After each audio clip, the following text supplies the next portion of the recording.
نحمده ونصلي على رسوله الكريم أما بعد. The prophet that is mentioned the most in the Quran is Musa alayhis salam. His story is mentioned repeatedly in the book of Allah subhanahu wa ta'ala, and different parts of his life story are given. There's one particular story which is a little bit different from the others because it's not about him becoming a prophet or leading people.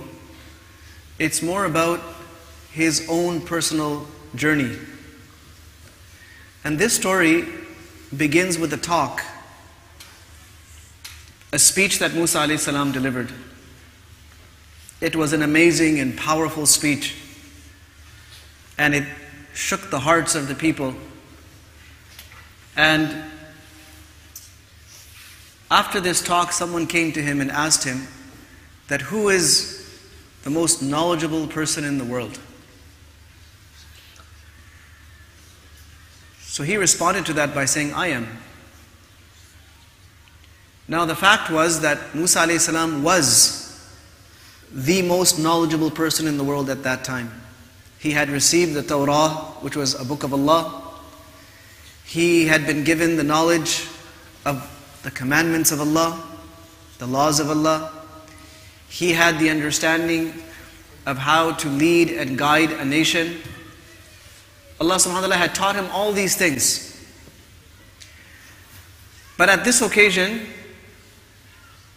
what Musa alayhis salam said, though it was true, Allah subhanahu wa ta'ala preferred that he say something else. Like, Allah knows best who is the most knowledgeable person.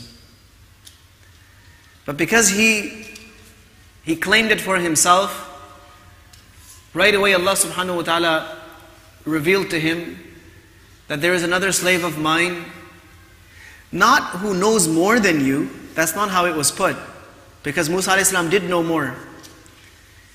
But he knows things that you don't know. He has a knowledge that you don't have. So Musa alayhis salam, being the wise prophet and messenger that he was, immediately understood the message. That the purpose here is not just to make this correction that there is someone who knows things that you don't know. But Allah subhanahu wa ta'ala wants me to reach the next level of nearness to Him, which can only be achieved by becoming humble. There is no way for me to reach that status. Allah subhanahu wa ta'ala has a status that He wants me to reach. There is a certain profile that Allah subhanahu wa ta'ala wants me to become like, but I'm going to have to work for it. And right away he understood this message. So he asked Allah, oh Allah, tell me how to reach that person. I will do whatever it takes, and I will get to that person, and I will take that knowledge that you have given him and you haven't given me. So the first lesson is that even if we are excelling at something, especially in knowledge of deen, we should never claim to be the most knowledgeable.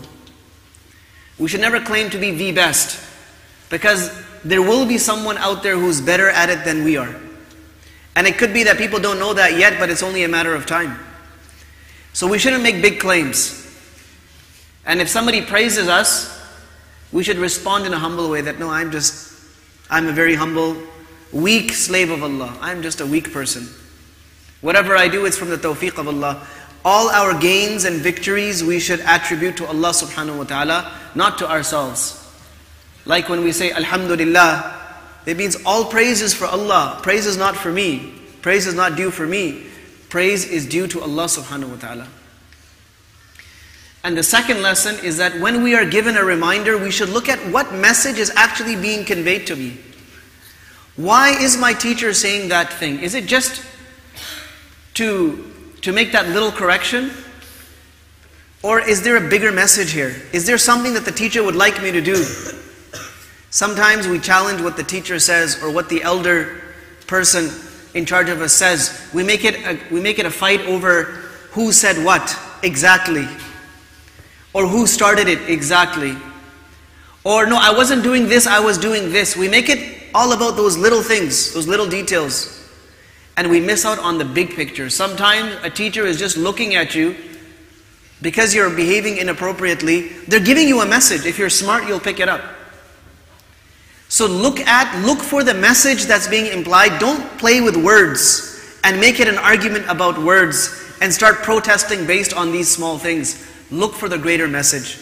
And that's exactly what Musa alayhi salam did.